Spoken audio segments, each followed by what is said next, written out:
Phone tapping వ్యవహారంలో మరో కీలక పరిణామం చోటు చేసుకుంది. ఫోన్ ట్యాపింగ్ కేసులో ఏ1గా ఉన్న మాజీ ఎస్ఐ బిచ్చి ప్రభాకర్ రావు ఆరోసారి సిట్ అధికారుల ముందు విచారణకు హాజరు కానున్నారు.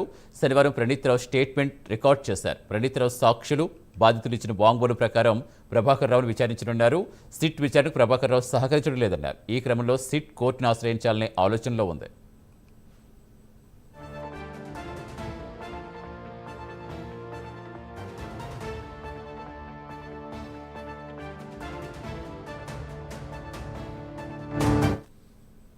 ఫోన్ ట్యాపింగ్ వ్యవహారంలో మరో కీలక పరిణామం చోటు చేసుకుంది. ఫోన్ ట్యాపింగ్ కేసులో ఏ1గా ఉన్న మాజీ ఎస్ఐ బిచ్చి ప్రభాకర్ రావు ఆరోసారి సిట్ ముందు విచారణకు హాజరు కాబోతున్నారు. పూర్తి సమాచారం ఇచ్చేందుకు మా కరెస్పాండెంట్ ప్రవీణ్ జాయిన్ అవుతున్నారు.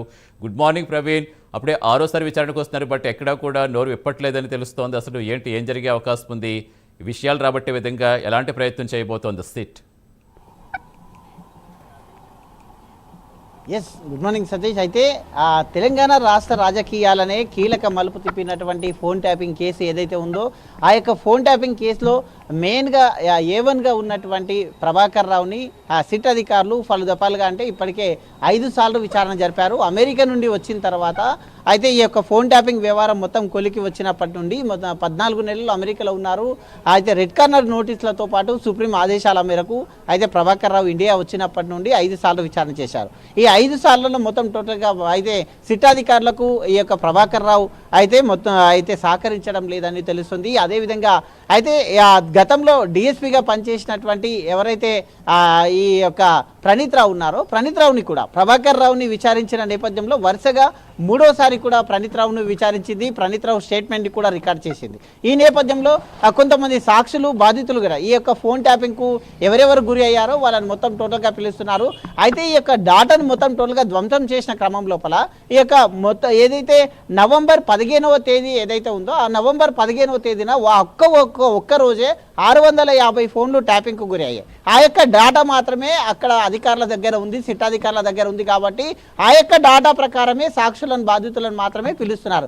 ఆ తర్వాత జరిగినటువంటి డాటాను మొత్తం ధ్వంసం చేయడం జరిగింది. కాబట్టి ఆ డాటా సిట్ అధికారుల దగ్గర కూడా లేదు. కాబట్టి ఆ డాటా ఎందుకు ధ్వంసం చేయవలసి వచ్చింది, ఎవరు చేశారు అనే కోణం లోపల ప్రణీత్ రావును విచారిస్తున్నారు. ప్రణీత్ రావు చెప్పిన స్టేట్మెంట్ ప్రకారం ప్రభాకర్ రావు చెప్తేనే చేశాను అంటూ కూడా ప్రభాకర్ రావును చెప్తున్నారు. కాబట్టి ప్రభాకర్ రావుని విచారించిన నేపథ్యంలో ప్రభాకర్ రావు కూడా పై అధికారులు చెప్తేనే చేశాను, రివ్యూ కమిటీ ఉంటుంది కాబట్టి రివ్యూ కమిటీ సభ్యులను ఇందులో ఎందుకు ఇన్వాల్వ్ చేయట్లేదు అంటూ కూడా ప్రశ్నించిన నేపథ్యంలో ఆ యొక్క రివ్యూ కమిటీ మెంబర్లో ఉన్నటువంటి ఐపీఎస్ అధికారులను కూడా విచారణ చేశారు.